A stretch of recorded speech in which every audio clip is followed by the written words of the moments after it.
Hello. Yes. Good afternoon, everyone. Welcome to this exciting workshop Web 3.0 with Biconomy, organized by eCell in association with Lumos Labs. Blockchain technology has brought the dawn of decentralized internet. These nascent technologies are yet very complex to understand and to use. So few Indian tech enthusiasts stepped in and created Biconomy. The main aim of Biconomy is to spread the benefits of blockchain to the common people by simplifying the interface that connects the users to the network. So today, to guide us throughout the session on different aspects of Web 3.0, blockchain and cryptocurrencies, we have one of those few people who helped created Biconomy and who is also the co-founder and CTO of Biconomy. I welcome Sachin Tomar sir and I request her to take over and start the session. Thank you, Sudesh, for the introduction. I'll quickly share my screen, and I'll present some presentation. And mostly, I would like this session to be two-way session.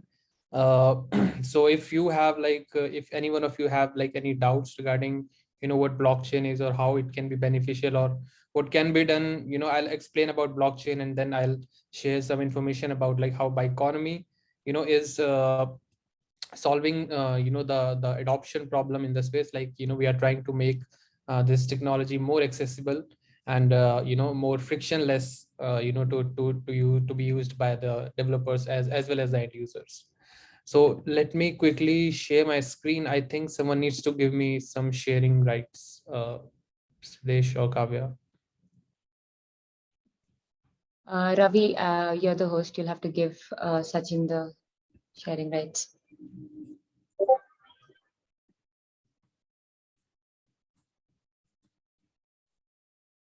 Yeah, just a second, guys. Sure.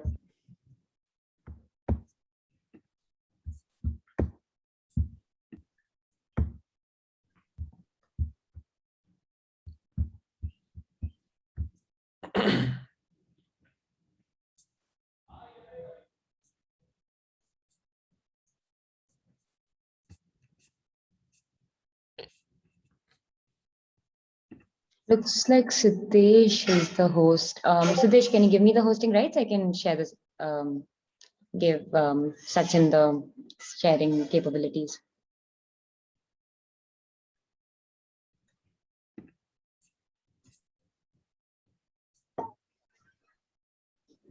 Thanks.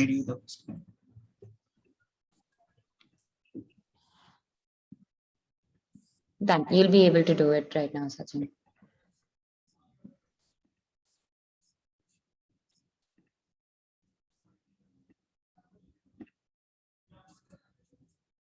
Cool. Can you see the screen?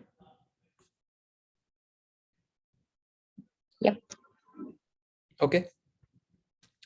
So I'll start the session by give some introduction about the blockchain. What blockchain is, and what are the major benefits of blockchain. Like why actually blockchain is needed. So I mean, before blockchain existed, we had this like all the companies or whoever was actually solving a problem in a centralized way. There was always a centralized authority, right? If you consider Facebook, Twitter, or even the Google, like they have the rights or on their products, and if they want to let's say shut down tomorrow, they can do it. Like your Facebook identity is not your identity, like it's in the hand of Facebook. If tomorrow they want to delete it or censor it, they can do it, right? So these sort of problem existed before blockchain. That there was some sort of single entity that is actually deciding the whole fate of a particular platform or a product. But when the blockchain came, so it actually gives more power or more control to the users who are using the application rather than the one who has actually built the application or the platform. So that's actually the main some of like one of the main advantage of blockchain is that there, if you are building something on the blockchain, there are no central authority or central entity that decides the fate of that application or platform, as well as it's like like using the blockchain technology, you can actually build a system where you can rely on the actual code rather than relying on a third person or a third entity, and mostly like it gives power to you rather than being the like rather than having power in some sort of centralized entity. So that's what we call it, a decentralized. Decentralized is a term very widely used in blockchain, because it is a decentralized technology where a group of people are actually running this blockchain rather than one single entity. And that's the biggest advantage of blockchain. And we'll see like more properties of blockchain, like what it allows you to do or what it enables you to do. But like that's the like major breakthrough blockchain brought in the whole world as a technology. And again, like the main purpose was to take the control out of someone's hands and give the control to a wider community. So it also like now the question comes, if you are giving the control to wider community, then what is in it for them, like to to run the network or to be a part of the network. So that's why came this term of incentivization. So if we want like more and more people to join a network, be it a blockchain network or any other network, you have to incentivize them so that they are able to become a part of the network and provide more decentralization, and so that the power is actually distributed among more people. And that's what actually we want. Like we don't want power to be in a single hand, and the more it is distributed, the more decentralized we can say like that particular technology is. So that's how the concept of tokens also came into picture. So tokens like are is like a virtual currency you can create on the blockchain technology. And in order to incentivize these third party, not third party, in order to incentivize the participants in the network, so they are usually given these tokens too as a part of incentivization, right? So now we know that like blockchain is a technology that gives more power to the community rather than a single person, and we have to like incentivize them to in order to become a part of the network. Now this, like when the blockchain technology came, uh, and it's not just the blockchain technology, it's more of a decentralized technology. Like apart from blockchain, there are other technologies also that are decentralized, like there are decentralized storage technology, where there is a network and you are actually making the storage decentralized rather than the other monetary transactions. So the whole this whole decentralized space, we call it Web3, because it's sort of revolutionizing the the next generation internet, we can say.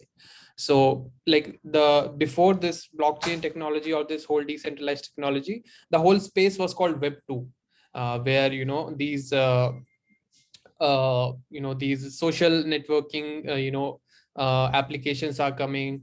And for example, like Uber like, and Facebook, Twitter, Google, all of these big applications where the actual control is with a central party or the creator of that platform. And that whole space, we are calling it Web2. And after this Web2, when the blockchain technology came, and decentralized platform, I would say, when these came, so those technology we are categorizing in a Web3 term. So Web3 is a big term where blockchain also come, any sort of decentralized platform comes, where the control is not in single hand but is distributed to different parties. And then you are incentivizing them. So this is a basic structure of a decentralized I would say technology, where more and more people participate, they are incentivized, and that's how the whole network is created. And that is something we are calling Web3. Now, more people are transitioning from web 2 to web 3 these days. Why? Because first of all, like web 3 is a new space where uh, like this revolution has just started, and it's like like Bitcoin, blockchain came in like 2009, but it was not like widely popular. But like until like recently, since like last 4 to 5 years, this has been like gaining traction, and that's why we are calling like this web3 space is very early. There are a lot of challenges yet to be solved, uh, and that's why and it's like more interesting rather than the web 2 also, because this is a whole new paradigm shift, I can say, where the way you are with the way you are thinking about building application is actually changing. So people need like more challenges. They want to build a more better system where you know uh, like power is not centralized. So these sort of challenges are bringing more people from web 2 space to web 3 space. And uh, right now, why I called it a early space, because it's still not mainstream. Like if you talk about web 2 space, even a non-techie person or a normal person can use Google, right, in their phone. But it's not the case with web 3 yet. There are some friction points when you are using the blockchain technology. And uh, and now, the as years are progressing, we want to make sure that this technology also progresses, and we want to make it like as accessible as possible and as frictionless as possible. And that's what Biconomy is also aiming to do in this space. We are trying to make this technology like more accessible and frictionless, by building this infrastructure and tools for the developers. And we'll get to know like about Biconomy more also. But this was like web 2 versus web 3 space. And yeah, I'll tell you about this term also, decentralized application. So it's a very, very simple term. Application that are built in web 2 space, we are calling them just applications, right? But the applications which are built on this decentralized technology, we are calling them decentralized application.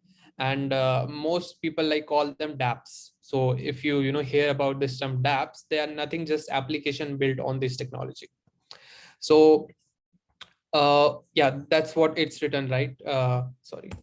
And if you compare dApps with the application, traditional web 2 application, usually you find in a traditional website that there is a front end and there's a back end where some sort of APIs are hosted, and they might have some database where they are storing the data. And this is a very common architecture of a web 2 application. Front end can be a website, front end can be a mobile application. So usually there are backend servers, there is a front end, and they just interact with some sort of APIs. That's a basic structure of a web 2 application. But if you compare it to dApps, decentralized application, here there is no single entity who is running some single backend services and storing data in some sort of database. Here the whole backend, you can say, is replaced by the blockchain technology, or not the technology, but the blockchain is in itself.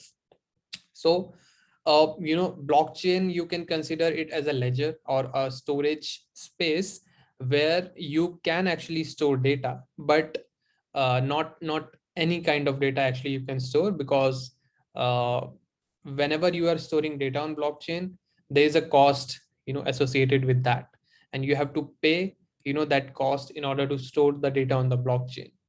So if we think about like analogy with the web 2 space, backend servers and database are replaced by the blockchain, and front end would still be there. Like we want people to access this blockchain in a very easy way. That's why front end are still here, but we can omit the single server or host, like single server hosted backend with the whole blockchain.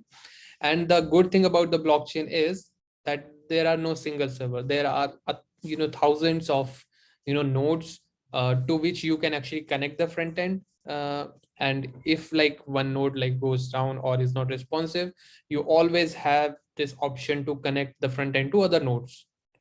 So the good thing in the web, like in the dApps, is we cannot bring the backend down, like because backend is our blockchain, and blockchain are run by like thousands of people. For example, on Ethereum network, Ethereum is a public blockchain, very it's a very famous blockchain that are used by most of the developers.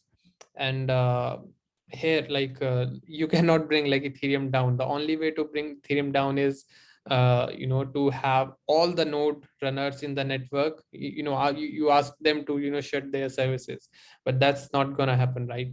So that's why the main advantage, another advantage of blockchain is it like there is no downtime in a blockchain, and there is no central party who can actually shut down the blockchain. And Yeah, that was like front end and the blockchain. You don't need a back end in order to run a dApp. Now on the front end, there's a there's a concept you will see called wallets. So you can, like, if we like give another analogy with the Web2 space, let's take an example of Facebook. On Facebook you uh, create your account using email ID and the password, and that email ID and password are sort of your way to access the Facebook application, that Facebook platform, right? Now if you want to access any dApp built on a decentralized uh, you know if you want to access a dApp built on a blockchain, you don't need like email and password here, but you need an address that is actually your way of accessing that application on the blockchain. So username and password are replaced by a public address and a private key, you can say. So that is actually your password, and you don't have to depend on the block on that particular application to create that account for you. Just how you are depending on Facebook to create an account, email ID and password for you, that's not how it works in blockchain. You can create an account without even using any application on the blockchain.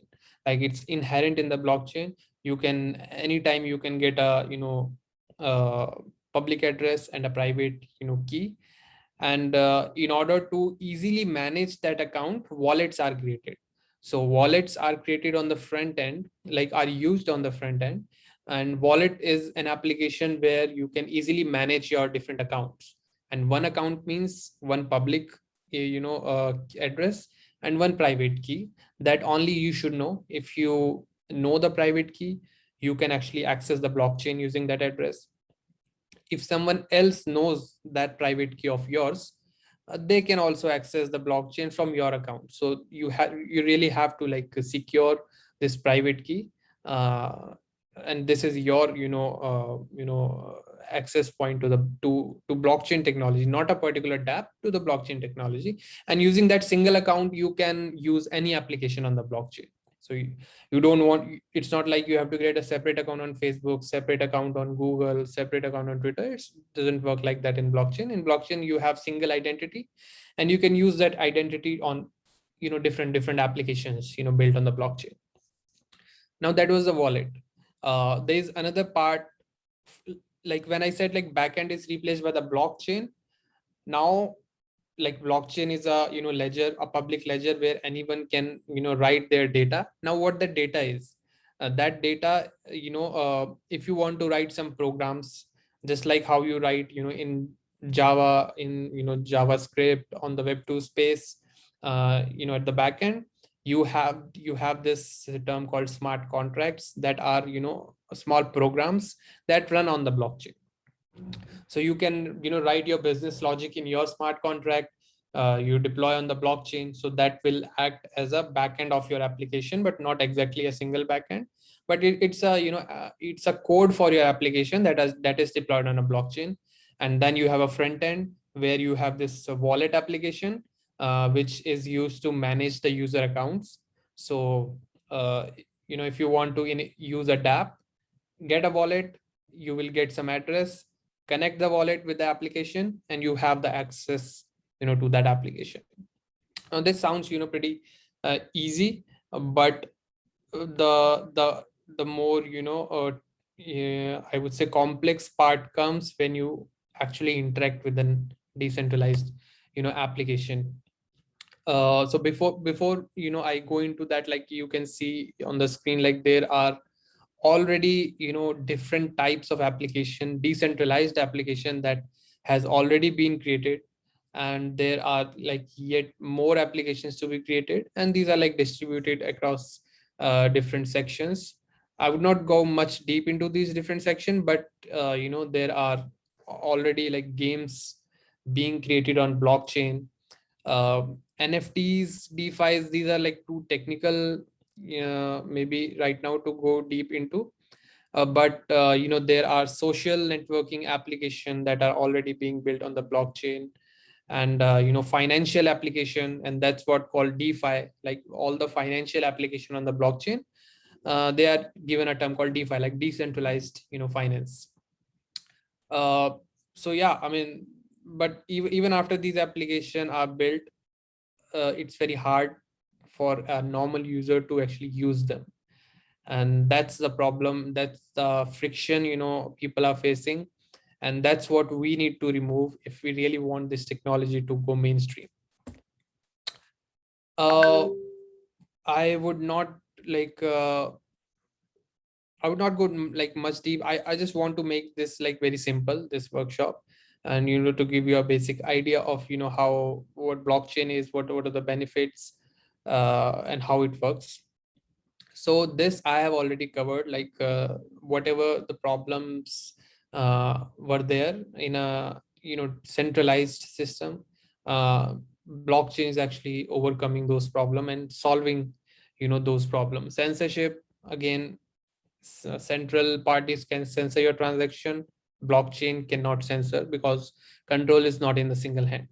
And monopoly of market, like it's an open platform where anyone can actually create any type of application.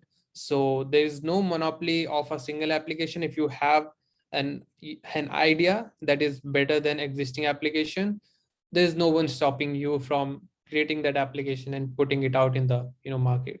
And the the main advantage of decentralized, the blockchain, is it's accessible to all. You don't need anyone's permission to create an application or deploy an application. Just like on Play Store, for example, you have to agree to the Google's terms and condition. On App Store, you have to agree to the Apple's terms and condition. There is no terms and condition for using the blockchain.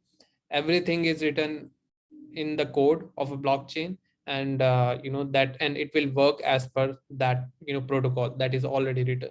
And there's no one has any control of over that app code once that is written. So that's the good point of blockchain. Again, no central point of failure. There are thousands of nodes running and doing the same thing. If one goes down, you can always reach out to other. And again, like there is no central, there's nothing called too much control in blockchain. The control is distributed. So if we quickly talk about the like history of blockchain, how it emerged.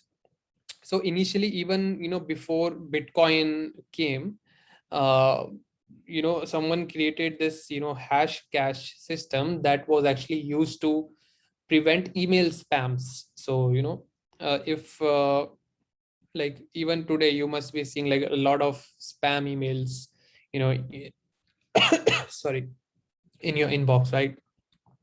So before even Bitcoin, Hashcash was an effort to reduce this email spam. If I remember correctly, like there was a cost associated with, like, while sending an email. If you end up sending too many spam emails to different people, the you will have to pay a lot more cost. That was the basic Hashcash system, and they use some cryptography to actually verify those emails coming from these different users. And then the Bitcoin blockchain came. That is the first blockchain uh, I would say, and Bitcoin also uses some part of hash cache system. Some sort of cryptography of hash cache is actually used in the Bitcoin. So then Bitcoin blockchain came. This is the date if you want to be more specific. Like first, Bitcoin blockchain block was mined on this date, and the miner was rewarded like 50 Bitcoins. Today it's a lot, but that time like it had no value. It was just getting started, right? So again, this is the incentivization I was talking about. Like, so whoever created the first block in Bitcoin blockchain, uh, he had to be rewarded with some tokens. Otherwise, there was no point for him to block this, to mine this first block. So these sort of incentivization we already see even today also in these blockchains. So Satoshi Nakamoto was the person who wrote this Bitcoin white paper, and he created the Bitcoin blockchain. And in terms of blockchain, the most famous blockchain after Bitcoin is Ethereum. So Ethereum started in 2015, I guess, and then Vitalik is the person who actually thought of Ethereum blockchain. And the Bitcoin blockchain is only used to transfer value from one account to another, and that's the only thing Bitcoin usually does. There are some custom scripts you can run on Bitcoin, but it's very like hard to write them. And majorly, like, Bitcoin is just considered as a network where value is transferred from one account to another. But Ethereum brought more using the blockchain. And like Vitalik like thought, why not create more use case of a blockchain rather than just transferring value. So he created Ethereum, where any business logic can be written, and they can be run on the blockchain, in a like on a blockchain, in a decentralized way, of course. And that gave like more use cases to emerge on Ethereum blockchain. So like on Bitcoin, you can only transfer Bitcoin. On Ethereum, you can actually create a token, and then enable the transfer of it, and then apply some sort of business logic on the transfer. Any custom business logic you can apply on Ethereum by creating these smart contracts. So like Ethereum has a lot more to like, it can like a lot more can be done on Ethereum. But after Ethereum, as the cost of doing the transaction on Ethereum today is actually very high, and the increased price of Ethereum also contributes to it, because eventually that's the native currency of Ethereum blockchain, and its value is high. And also, whenever you are interacting with the blockchain or writing something on the blockchain, as earlier I said, there is a value associated with that, and that value you have to pay, and it's very expensive right now to write something on Ethereum. And that's why these layer 2 blockchain scaling solutions came after these layer 1 blockchains. And there are like other layer 1 blockchains also coming in, and they are claiming to uh, make it less expensive to do this operation. But Ethereum is the most widely used blockchain, I would say. And then these layer 2 are coming, where they are actually depending on Ethereum for security, but like it's, you can consider them as another blockchain, where you can do transactions in a very cheap way and in a very fast way. And they will just combine your multiple transaction and then put it on the Ethereum blockchain on a periodic basis. So that's how they are scaling Ethereum. So this is how the whole history of blockchain evolved. uh, so this, how a blockchain works, I can like this would be like too much technical, but I'll go through this once. So if you see, like, there is in the screen on the left side, there is laptop that we can consider it as a user A, and then on the right hand side we can see another user. So when we are saying they are a user of the blockchain, so that means they have an address and a private key with them, and both are different for each of them. Now if I want to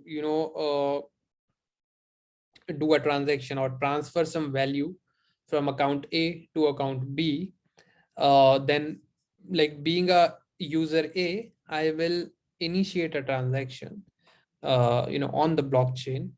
And like, I'll write, like, in the blockchain language terms, I will write, I want to transfer X amount of money from my address, from A address to B address, and I will sign that information using my private key. And I will send it to the blockchain. And when I say to the blockchain, I mean to a single node that is actually connected with the all other nodes, and they are together creating a blockchain. So any node I can select, and I will just send the transaction to that node. I will sign that information using my private key, using cryptography, and that node will verify my signatures. Again, cryptography comes into play. Uh, it is able to verify that these signatures are valid and they came from a valid account. And then when this transaction is executed in the blockchain, when I say executed, that means it is like run locally by every node in the network. They are verifying whether this signed information is a valid information. And the good part is all of this is possible using cryptography, and that is the main part whenever a blockchain is created. The cryptography is very crucial part of a success of creating a blockchain. And every node verifies this information, and they sort of reach to a consensus that, okay, this transaction is a valid transaction. Now everyone gives their consensus on that particular transaction. And that signed message is actually included in the blockchain. And when a block is created, and multiple transactions go into that block, so whatever state transition happens in that particular transaction, that state transition is written on the blockchain permanently. And now that is the truth, or the final state of the blockchain. And the state changes which I'm talking about is, like, in my transaction I have written, like, reduce my balance by X amount and increase the B balance by X amount. So that's how I'm transferring value from A to B. And that state change happens on the blockchain. All the node verify that information, and now the transaction is completed. And now my balance will be reduced, B balance will be increased, and that's how a transaction happens on a blockchain. And that's how any transaction happens on the blockchain. And there's a thing called double spending. Blockchain actually prevent this from happening, because block by block information is getting into the blockchain. And the state of the blockchain is transitioning from earlier state to the new state. And all the nodes in the network actually verifies whether state transitioning is a valid transition or not. So it should not be like this, that I am sending, like, let's say I have an account on the blockchain, on a, let's say, Bitcoin blockchain, and I have like 5 Bitcoins in my account. So it should not happen that I transfer 2 Bitcoins from my account, and 2 other accounts are incremented by 2 Bitcoins. Like, if A has 5, B has 5, I have 5. If I send 2 to A or B, only one of the accounts should be incremented by 2 Bitcoin, not both accounts should be incremented. And if someone tries to do that, if someone tries to put another transaction that says did make my balance from 5 to 3, and increase A's balance from 5 to 7, and also increase B balance from 5 to 7, So this transaction will not be executed by these nodes in the network. They will cryptographically, when they will verify the transaction, they will see that this cannot happen. This state transitioning is an invalid state transition, and this transaction should be rejected. And that's how you cannot send fake or invalid transactions to the network. This is like going too more technical, and for the sake of time, I'll just right now skip that. uh so blockchain, this I have already, like, one more thing I want to tell about blockchain here is the immutability. So consensus, I just told you like how every node decides on a transaction whether it should be included or not in the blockchain, or whether it's a valid. And that's what we call consensus, that all the participants in the network are deciding on a particular thing together. So they are agreeing on something, like all of them together, and that is a consensus that happens, uh, that is removing the single authority in the blockchain. And immutability means that once a transaction is included in the blockchain, it cannot be reverted. If uh, like in Facebook application, can actually Facebook can actually delete some of your posts, or delete some of your, they can ban you, right? They can undo whatever you have written over there, but in the blockchain you cannot undo any action. Once you have written something on the blockchain, it cannot be changed. It is immutable, ledger, and you cannot tamper with it after it is created. And that's what gives more security to the blockchain.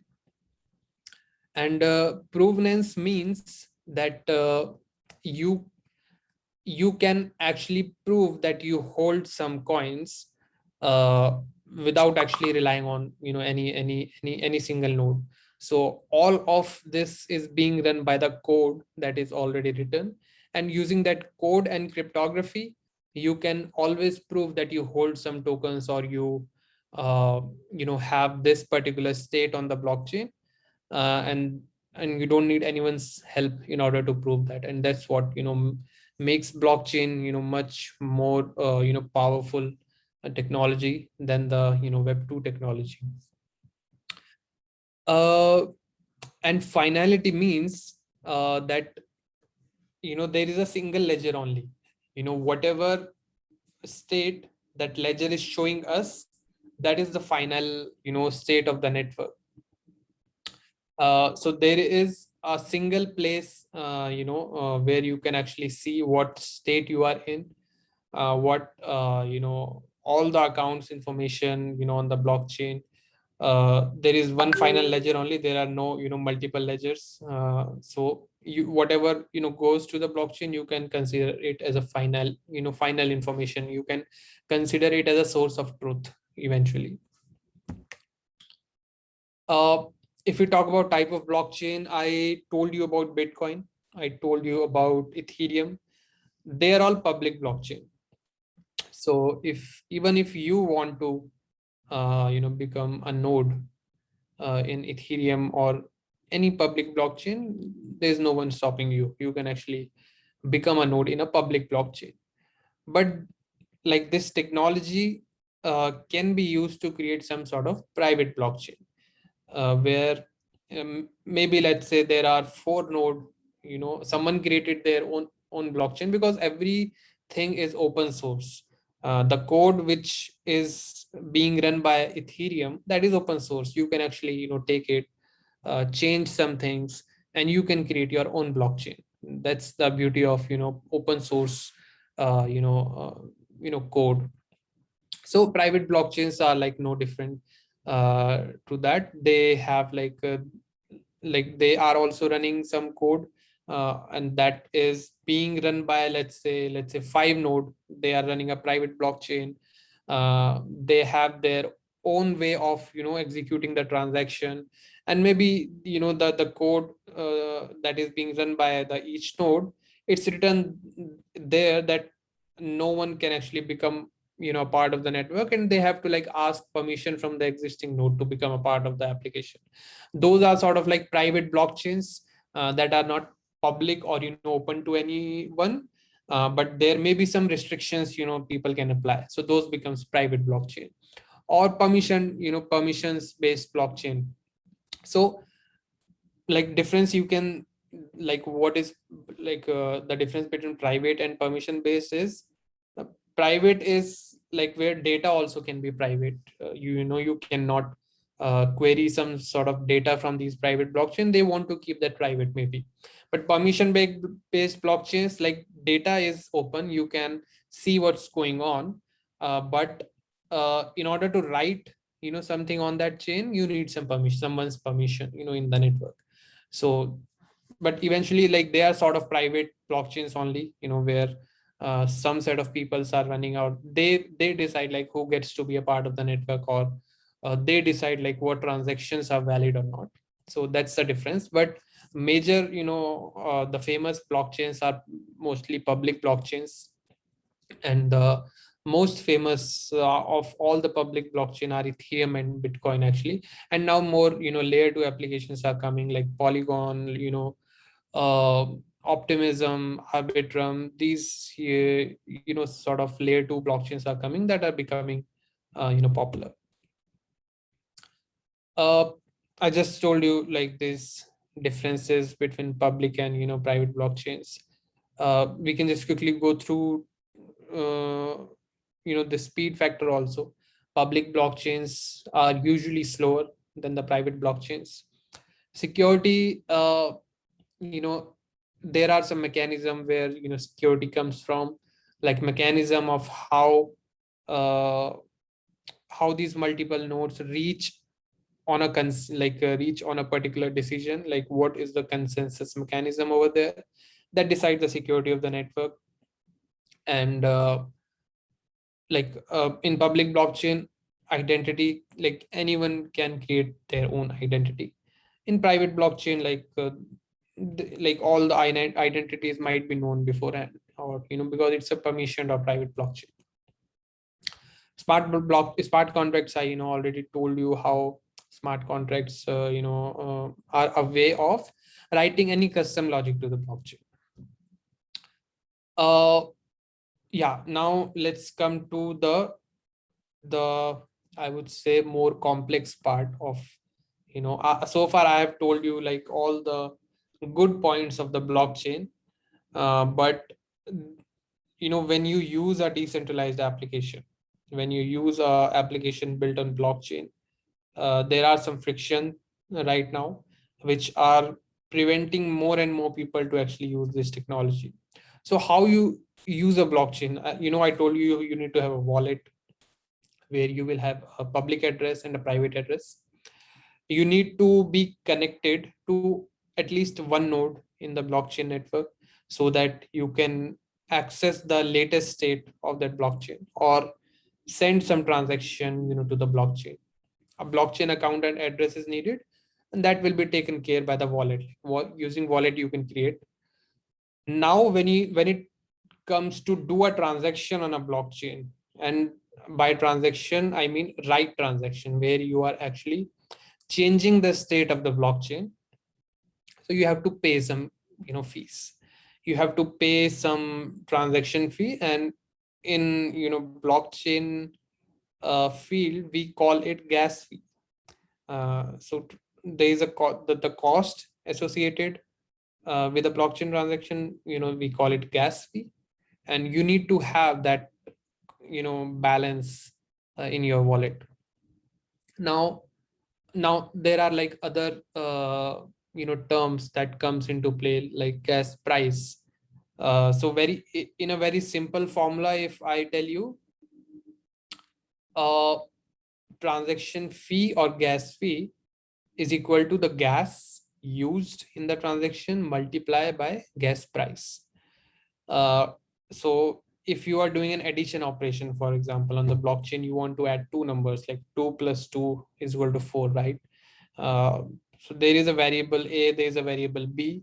Now you want to save the sum of these variable in a third variable called C. So if you want to write that information on the blockchain, so you need to do some computation, right? So the computation is actually denoted in terms of gas. So unit of computation is gas. So if you want to do 2 plus 2, let's say there are, four gas, like four gases needed to make 2 plus 2, to make an addition operation. So any transaction will always have some gas like associated with it, like how much computation is required to execute the transaction. So that gas will have a number. Let's say it can be 5, it can be 500 or 5 million based on the computation. Now that gas multiplied by the gas price. Now gas price is the amount you will have to pay for each gas. Like for one gas, let's say you have to pay some amount of tokens, and for a million gas you have to pay that price per gas into 1 million gas, right? So that eventually comes out to be the transaction fee for our transaction, and we have to pay that transaction fee in some token that is accepted by that blockchain. So now you must be knowing like how hard it is to use a blockchain. Like in order to just do a single transaction, we have to know about what is gas price.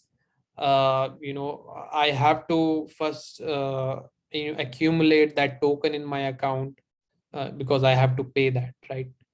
So that's how blockchain is used right now. But how you should be using the blockchain is just how you are familiar with using a web2 application.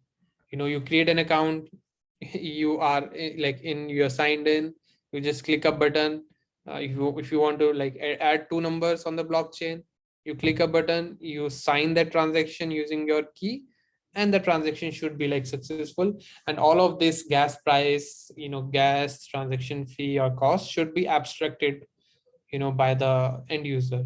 That's what Biconomy is trying to solve, to abstract away all these complexities behind a blockchain transaction, so you as the end user should not have to deal with that. And the infrastructure we are creating, and that is actually taking care of this. uh, these are some statistics that will tell you how big is the blockchain space today, specifically Ethereum blockchain. like there has been around 136 million unique addresses that have been generated on the blockchain, and only 500k are daily active users. That's a very very small number of addresses, if you compare the web3 to the web2 space. So that's why we say that it's a very very early for blockchain space to go mainstream. If you consider it with compare it with web2, Gmail has 2 billion daily active users, and blockchain has just 500,000. So you can see how much long we have to go if we want this technology to go mainstream. And that's what we are going to do. Like we all who are in the web3 space, and especially our vision is to make this accessible to billion users tomorrow. And that's what we are daily, on a daily basis, trying to reduce all the complexities involved with the blockchain technology, and really making it easy for you to interact. uh very very complex diagram just to do a transaction, right? All of this is happening behind the scenes, whatever I just explained you, to do a transaction. And whatever I explained, there is actually a lot more than that.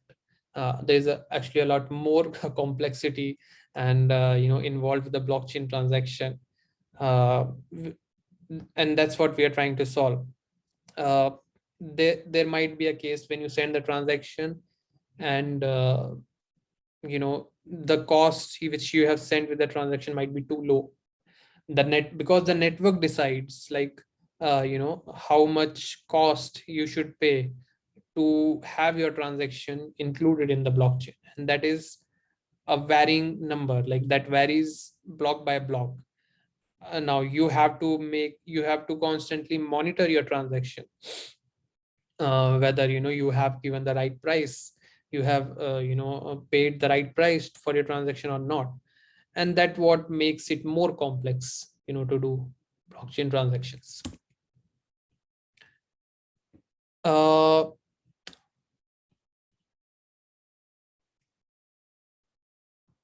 if I like tell you like more about these types of transactions, so far it was like only single blockchain, where you are doing some transaction on a blockchain, and you are paying some fees, and then your block transaction is executed, the state is changed on the blockchain, and that's how you are interacting with.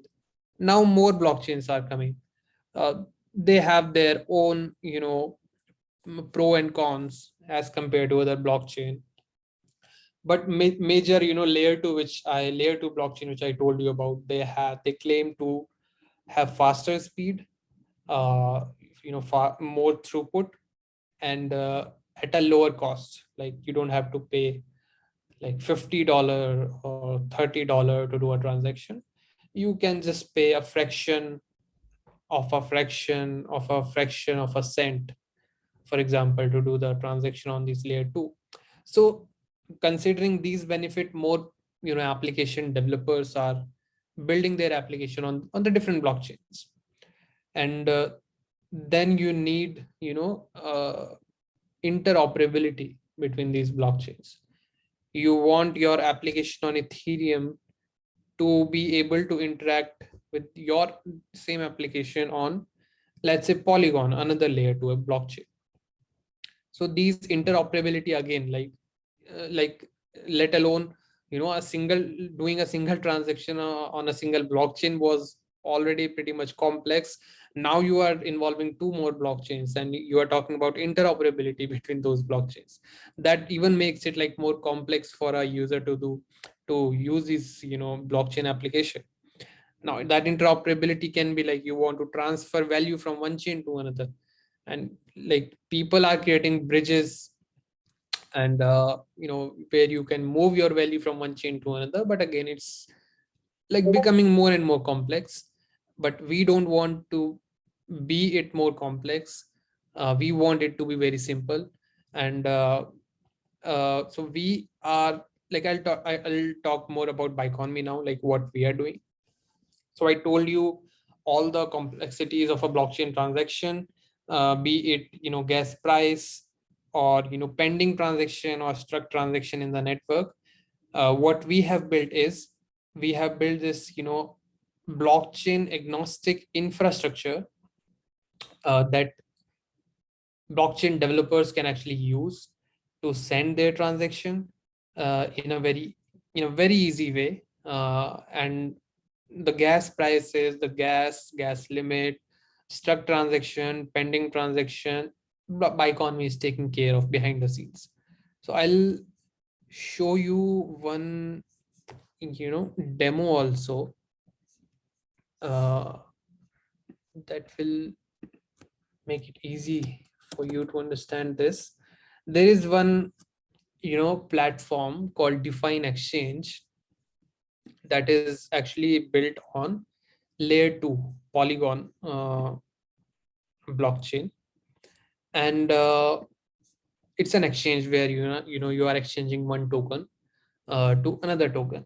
So if I want let's say I have some USDC on in my wallet. So the wallet which I told you about, this is the wallet. This is the wallet where my address is there, this 07F3B. This is my identity on Polygon blockchain, and only I have a private key to this address. So only I can send the transactions from this address. So on Polygon blockchain, the current state of the blockchain says that this account has 1056.69 USDC token. Uh, and anyone can actually see that on the blockchain, that my account has this much amount of USDC, and 40 defined token. Like on this blockchain you can create any number of token, any kind of token. Let's say I want to, I'll not buy define, rather I would buy ether. For example, let's say I want to buy ether from my USDC. So as I said earlier, there is a cost associated with the blockchain transaction. Now that cost has to be paid in the native currency of the blockchain. Now, since this application is built on Polygon, I have to pay, if I want to do this transaction on Polygon, I have to pay, in the native currency of the Polygon, that is Matic. So even though, my account has 1089 Matic tokens, but I actually don't need them, in order to do the transaction, because Define application is using Biconomy to provide, the gasless transaction on this particular application. So if I just, try to swap this, if I confirm swap, so all this, application is asking me a signature. So providing a signature is free of cost. It's a cryptographic signature. I have my private key. I will provide my signature to this application. This application sent the transaction to the blockchain infrastructure, where blockchain now Biconomy infrastructure. And now Biconomy is taking care of my transaction. I don't need to think about like how much do I need to pay, whether I have paid enough transaction fee on the network or not. I just clicked swap, provide my signature, and that's it. Like if we see this transaction on the Explorer, this is how my Polygon transaction looks like. 20 seconds ago this happened, and I just swapped like my 100 USDC. I just bought these amount of ether on Polygon. And if you see, this is the transaction fee I was talking about. This much amount of Matic was actually paid for this transaction. Now who paid this? Biconomy paid this right now, but eventually the application is actually indirectly paying for all of these transactions. So Define is actually paying Biconomy for all these transactions, but on the go, on the fly, Biconomy have actually paid this fees on behalf of you. And that was possible, like there are terms, and when you will develop application, you will know about these terms, meta transaction or gasless transaction, how it is implemented. If you really want to know, you can actually go to docs.biconomy.io, and you can read about like how you can enable these gasless transaction on your application, what all you need. I'll not go through them right now, but yeah, this is the transaction which I just did. uh, this is the contract, this is the account which sent this transaction and paid this much amount of Matic. uh, and yeah, if you see the gas price, like this was a gas price 21 gigaV on the Polygon blockchain. So all of this was managed by Biconomy. I didn't need to think about this. So that's how that's how we want blockchain to be. Very simple to use. All the complexities are abstracted away, and Biconomy is taking care of it. So that was a very quick and live demo. I will jump back to the presentation. I don't think there is much left to it. Let me see. So yeah, I mean, this was the single blockchain transaction we just did.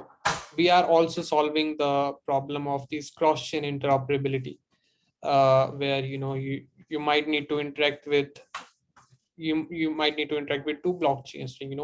You might need to transfer some value from one chain to another, and for that, like, we have different products. So talking about the products, one is the gasless, which I just showed you. Another one is called forward. So in the gasless, I didn't have to pay anything in the Matic token. In the forward, I have to pay the transaction fees, but not in the native currency. If I just swapped 100 USDC to ether, let's say, on Polygon, So if Define were using the forward product, I would have paid that transaction fee, but in USDC only, not in the Matic token. That's what forward product does. And the third one is called hyphen. So using hyphen, you can actually move your tokens from one blockchain to another. So hyphen is currently live on Ethereum and Polygon. So if I have some USDC on Polygon, I can instantly transfer that from Polygon to Ethereum, uh, and I don't have to pay any gas fees in any native currency using hyphen. If I am transferring 100 USDC, of course, there will be a transaction on Ethereum. There will be a cost associated with it, but that cost is actually being paid from my USDC only. So just one currency I need in order to do this transaction. Now if you were not using Biconomy or hyphen, it's not like you can't do these cross-chain transaction. You still can do, but there will be a lot of complexities you have to deal with.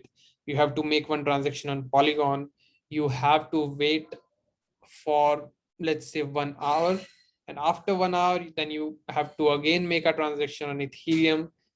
On Polygon you need Matic tokens, on Ethereum you need Ether to do these transactions. So all of these pain points you will have to go through. But if you are using hyphen, you just do a transaction on Polygon, deposit USDC. You don't need Matic tokens, you don't need Ethereum token. Everything will be done by Biconomy behind the scenes. You will get your funds on the Ethereum instantly after deducting some fees in USDC only. So that's how simple we want to make these cross-chain interaction also. Yeah, I told all of this demo I just showed. This is the hyphen I was talking about. If hyphen is actually live, if you want to see it live, you can go to hyphen.biconomy.io, and this is how it looks like from Polygon to Ethereum. You can do these transactions. There is a gasless mode. You can switch on and off. If it's on, you don't need to pay any gas from going from Polygon to Ethereum, which I just explained. And that's, you can check it out. You can, if you don't have the actual tokens on the mainnet, you can check the test version of hyphen, play around with it. Go to the documentation. It has everything. You need to know about the gasless, about the forward, about the hyphen. So like hyphen has its own SDK also. If you want to integrate it in your application and build something on top of hyphen using instant cross-chain transfers, you can build that. You can go through these sections, and yeah, like these are the things which we are trying to solve. And Define application I just showed you, like how it's using. There are other more than like 30 plus app clients are using Biconomy today, and more will be using it tomorrow. And yeah, that's it. That's the presentation. If anyone have any questions, I can take that.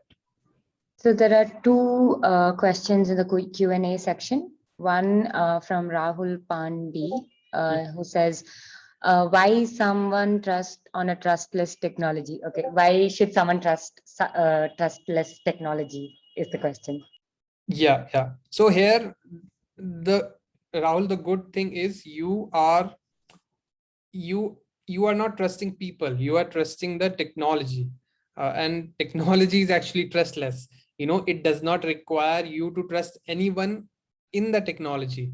For example, I just told you about how blockchain is run by different multiple nodes in the network. So you don't have to trust a single node if you want to do something, but you can actually trust the whole network as a whole. And uh, and why it is called trustless?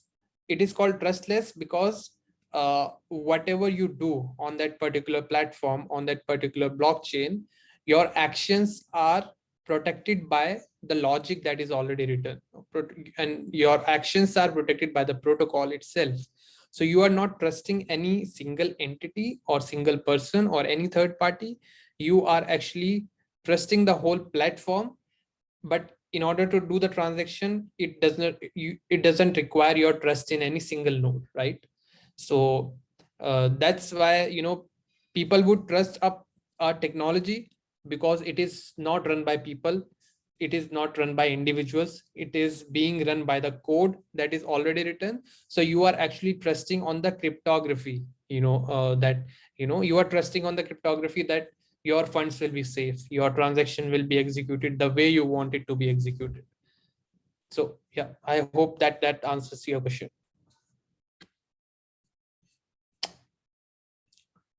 uh and second question is by Ravi, examples of web 2. So like any application that is not decentralized, uh, or yeah, that is not decentralized, you can consider it as a web 2 application. Examples: Twitter is a web 2 application, Facebook is a web 2 application, Google is a web 2 application, Uber is a web 2 application. Any application where any single entity has a control over that application, and you can consider it as a web 2 that is built over the internet. So usually, before this technology happened, the blockchain technology happened, earlier space, like whatever has been built using internet, where there are some central authority involved, we can consider it as a web 2 application. There are two more questions. Can you share some resources on how to deploy ML models on the blockchain? And if you could explain the same briefly. ML model, machine learning model. Yes. Machine learning models on the blockchain, I don't have right now those resources, to be honest. But like, I can share, like, I just get in touch with me, like after this I will share my Telegram handle over here. Then I'll get some more information around this. There's one more question. I'm not very sure what that means. TNC are for safety and privacy purposes. Then the apps could be used for illegal purposes. That's what he wants to check.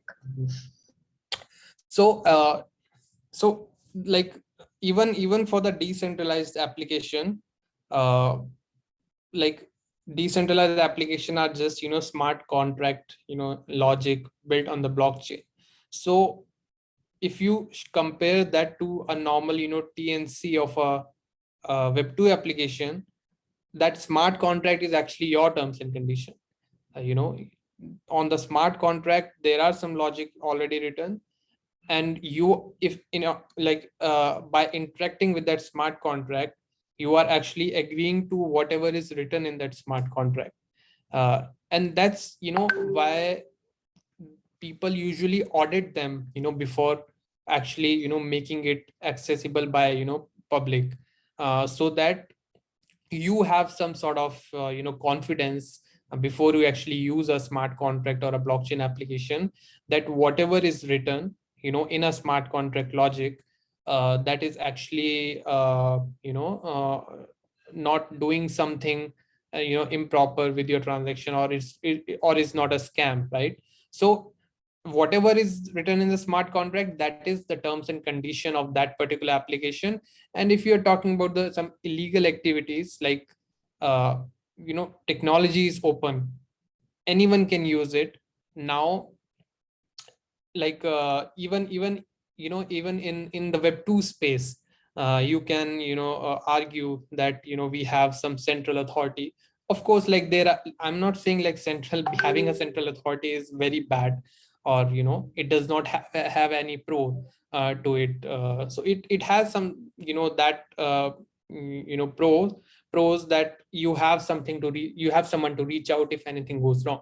That is not the case with a decentralized blockchain. If something goes wrong, there is no central authority to which to whom you can reach out and present your problem to them. So of course, like, there are some cons to the blockchain technology, but again, like as I said before, deploying some smart contract, people usually get them audited by multiple people. So more and more people are actually making sure that whatever code you have written is actually good code, good, and it will work the way it is intended to work. And then you are it is deployed, and then people use it. And again, like, everything is actually on you at the end of the day, because it's a decentralized, there is no central authority, there is no one to reach out to. So being an end user, you are actually trusting the smart contract code. And the application developer who has built that code is actually trying his best to make sure that it works accordingly by getting it audited by multiple people from the community, or some experts who have this expertise. So like, again, some pro and some cons of the technology, and you have to decide which whether pros are more than the cons of this technology or not, if you're using these type of applications.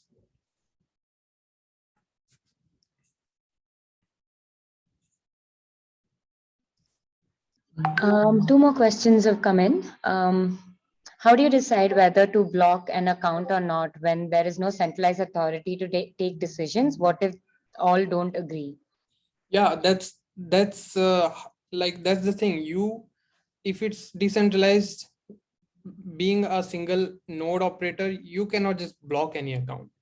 For example, if you take an example of tokens like USDT, if you take an a token USDT, that is actually a centralized token.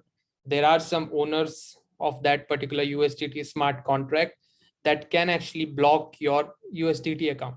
So if you are using USDT token, the owners can actually block, because they have the authority over that smart contract.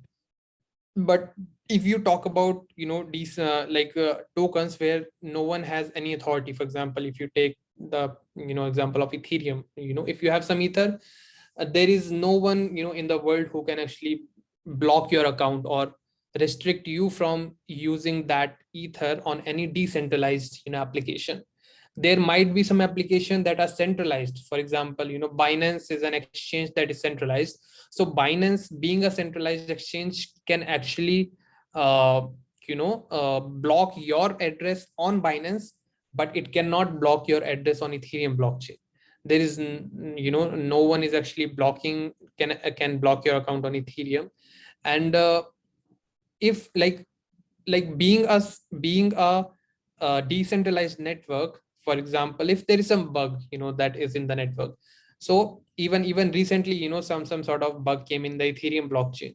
So what happened then? The Ethereum Foundation team, who has actually created that node level code, they created a patch for that, and they asked everyone in the Ethereum network to upgrade their node. So whenever there is some need to upgrade the whole network, all of the participants in the network, they upgrade their node. And the good part is, again, the consensus actually is very important here. Let's say there are 100 nodes, and 80 of them have actually upgraded their node, their code, and 20 of them have not upgraded their code. So it's not like they will be blocked altogether. There will be a forking that will happen on the Ethereum blockchain, and these 80 which are running same code will start creating blocks on Ethereum in a new sort of direction. And the whole 20 which have not upgraded, they will still be able to create the blocks, but uh, you know uh they are less in number. There is less, 20 is less than the 80. So whatever blocks 80 people are producing, that will be considered as a final state of a blockchain, and whatever these 20 nodes are doing, those like will be invalidated by the whole network.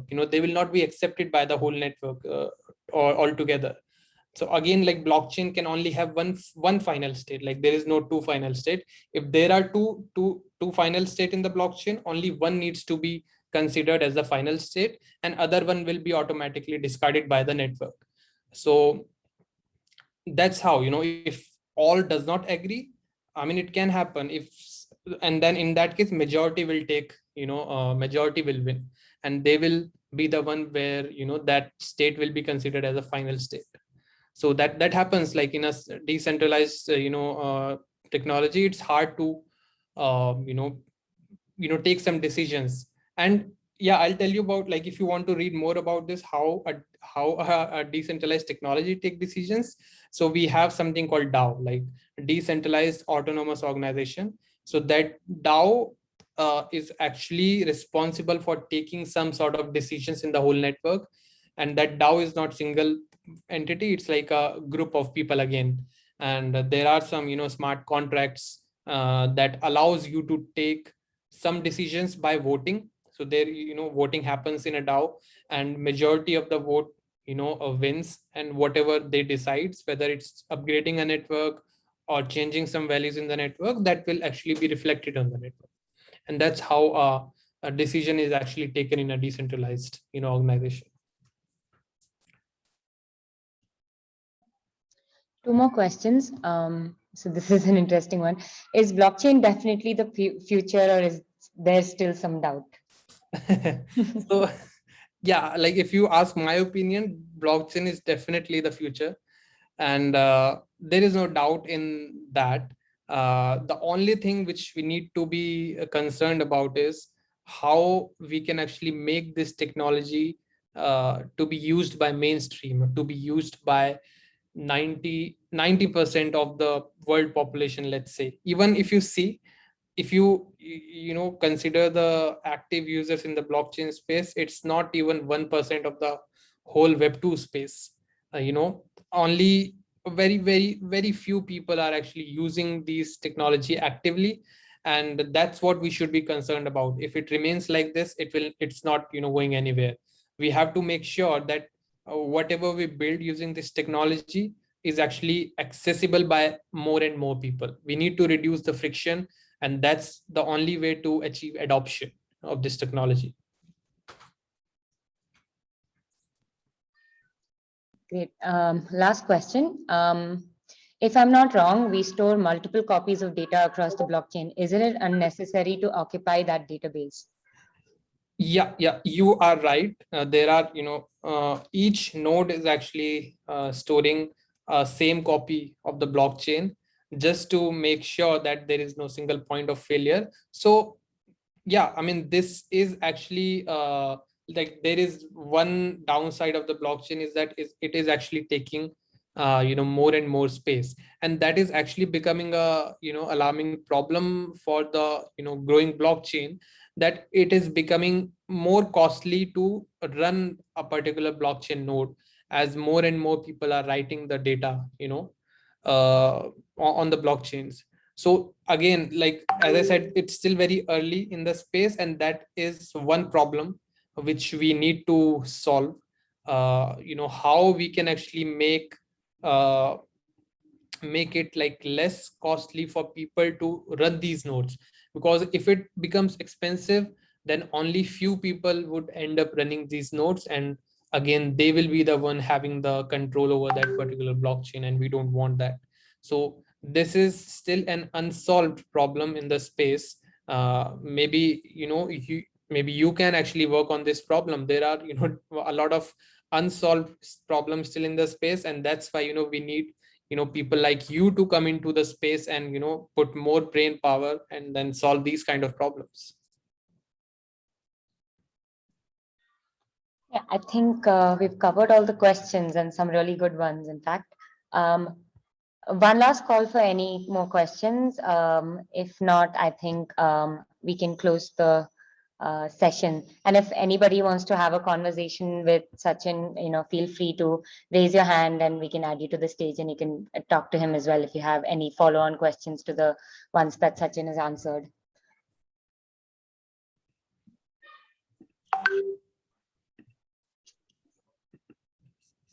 Okay, I think we've covered it all in that case. Oh, okay. There is someone who's raised their hand. Yep. I'm gonna. Hi, sir. Hello. Hey. Yeah. Thanks for the nice presentation. Actually, sir, I'm very new to blockchain technology, but the way it's getting popular and being used in many industry. So actually, I come from the artificial intelligence background. So I'm thinking to deploy whatever model I'm having on the blockchain just for the security reason. So how feasible it is as of now to deploy on blockchain, or I should stay in the artificial intelligence, whatever Docker, Kubernetes, whatever we have. So actually the question is how feasible it is right now to go deploy the models on blockchain. You're talking about like AI models, right? Yeah, right. So, I mean, it might be like too, early for these, complex models to be deployed on chain. But, the good thing is you don't have to deploy everything on chain. You just need, that component of your application on chain that does not need any trust, factor, or, uh, where you need some sort of trustless mechanism to be executed. For example, let's take an example of a game. You don't have to put every game logic, every movement, in the game on the chain. You just need, for example, if you are playing a game, you have ownership of some assets in the game. You just need, that ownership information to be present on chain. You don't need every game move on chain.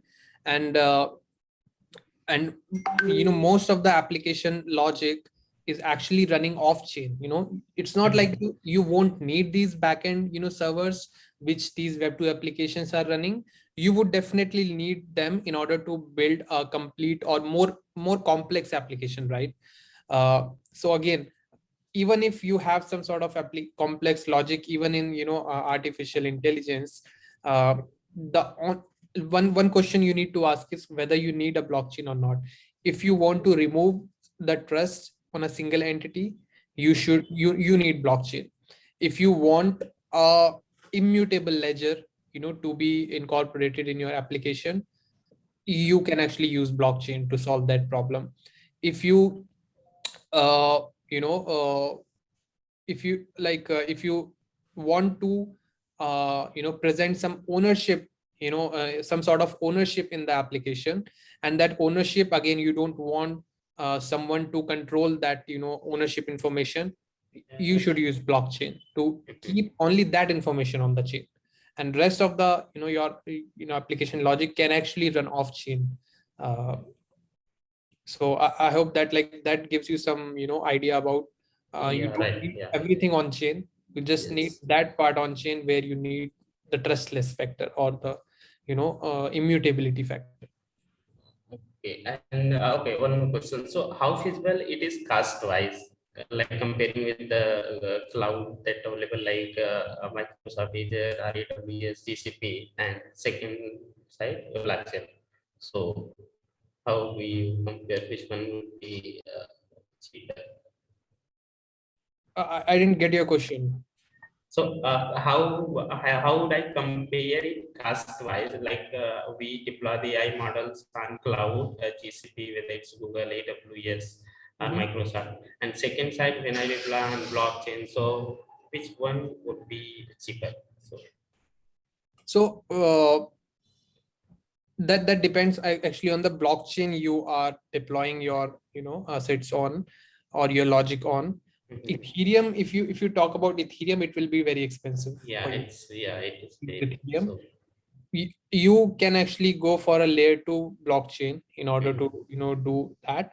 That will actually cost you much less than than Ethereum, and it will give you all the plus point of a blockchain technology also. So just go for these layer 2 application if you want to reduce your cost, and it's very low cost. I don't think it will be like too much, and you can actually explore these layer 2 blockchains. Polygon is most widely used layer 2 blockchain now. You can do that. Okay, okay. Thank you so much, sir.